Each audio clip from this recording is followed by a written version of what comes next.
What's up, guys? And today I'm gonna be rating my top 15 games, non-conference games I'm looking forward to the 2024 season. So let's start at number 15.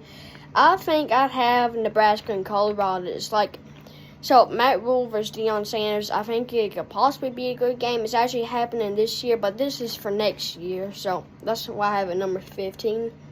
For number 14, I have Florida versus Miami. Well, I did this one because they're two historically good teams, even though they suck now. So I'm just going to see how good these teams will play in this game.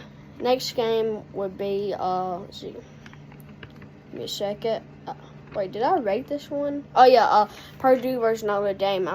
The reason I'm looking forward to this one is Purdue actually just won the Big Ten West, and Notre Dame is also historically good. Purdue usually is like that, but they were somewhat decent last year, even though they still lost 6 games. So, for number 12, I have North Carolina and Minnesota. Well, they're actually playing this year. I'd probably have it higher this year, because it'll be Drake May versus Minnesota. Minnesota's been good the past few years. In 2022, they won 9-4. 2021, 9-4. 2019, they even went 11-2. They beat my team Auburn in their bowl game. So that's what I'd have for number 12. For number 11, let's see, Texas A&M versus Notre Dame. So Notre Dame will be coming to College Station. I'm just curious how this game will play out. I remember the Notre Dame coach, he started off 0-3, but then he turned the season around. He was able to do that pretty miraculously. They won 9-4, but I'm just can't wait for Jimbo Fisher versus Notre Dame. I bet it'll possibly be a pretty good game. For number 10, I have Tennessee versus North Carolina State in Charlotte. Well, last year North Carolina State went 8-5. People thought they'd be better, but I'm just really looking forward to this game. I didn't know this was going to happen till yesterday or today. I didn't even know they were playing it, which in 5 days on June 14th, they'll actually be releasing the new SEC schedule, but I don't think they'll change the non-conference games in the SEC. So this is what I have at number 10. And number 9, I would have, let's see, let's find the team. Okay, wait, I don't think I rated number 9. Sorry, give me a second. Let's see. Okay, here it is. Alabama and Wisconsin. So, I think it'd be a good game. Luke Fickell, he did good at Cincinnati. Well, I remember in the college football playoffs a year ago, 2021, Alabama and Cincinnati actually played, and when Cincinnati played, they had Luke Fickell as their head coach, and it's Nick Saban versus Luke Fickell again, so I'm just really looking forward to this football game. And number 8, I have Texas Tech or Oregon. Well, this year, so Texas Tech and Oregon is going to be playing. The game will be on Fox, maybe Gus Johnson will call it, probably not. But I think it could be a pretty good game. Texas Tech has been better the past few years than they ever have. So this is what I have at number 8. And number 7, I have Notre Dame at USC. Now, in 2024, USC is joining the Big Ten, so they'll be playing a bunch of big games. But usually these teams play every year, so I'd have Notre Dame at USC for number 7.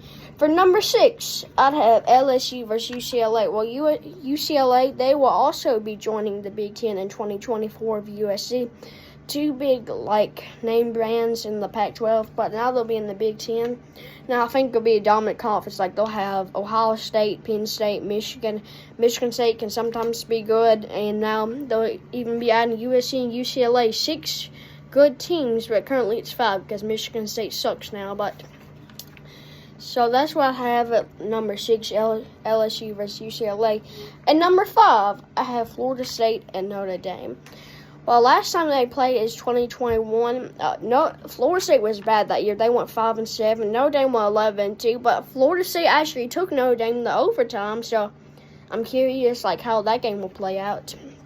And number 4, I have South Carolina at Clemson. Well, this is an annual game played every year, but you know what happened last time? South Carolina beat Clemson at Clemson, and we'll see if that momentum can carry on, if South Carolina and Shane Beamer can beat Clemson again, even though this next time, they won't have Spencer Rattler at quarterback. I think this will be his last year in college. And number 3, there's a game that nobody really talks about much. It's going to be Georgia versus Clemson in Atlanta, Georgia. So it'll be for the Chick-fil-A kickoff. I think it'll be a close game. I'm really looking forward to this game. I didn't know that they're playing, like, for the next few years. Like, they're going to have some football games going on. So that's what I have for number 3. At number 2, see, I have LSU versus USC, a.k.a. Southern Cal. And the game is going to be in Las Vegas, Nevada. So the game's going to be on a Sunday. I think it'll be a really big game because, like, LSU's been good for, like, a year now. I just can't wait to watch this game, like, especially if Caleb Williams comes back. But this will be Jaden Daniels' last year in college. So for number 1, the biggest game yet, I have Michigan versus Texas. The game's going to be in Ann Arbor. I think it's going to be, like, a really big game, especially if, like, Quinn Ewers is at Texas. And this is J.J. McCarthy's junior year, 2023, so it could be a good game. Plus, Quinn Ewers actually played in Michigan. Yeah, I think so. Or, no, it's Ohio State, my bad. But I think it'll be, like, a really good game. Quinn Ewers versus J.J. McCarthy, if that can play out. So, that's what I have at number 1.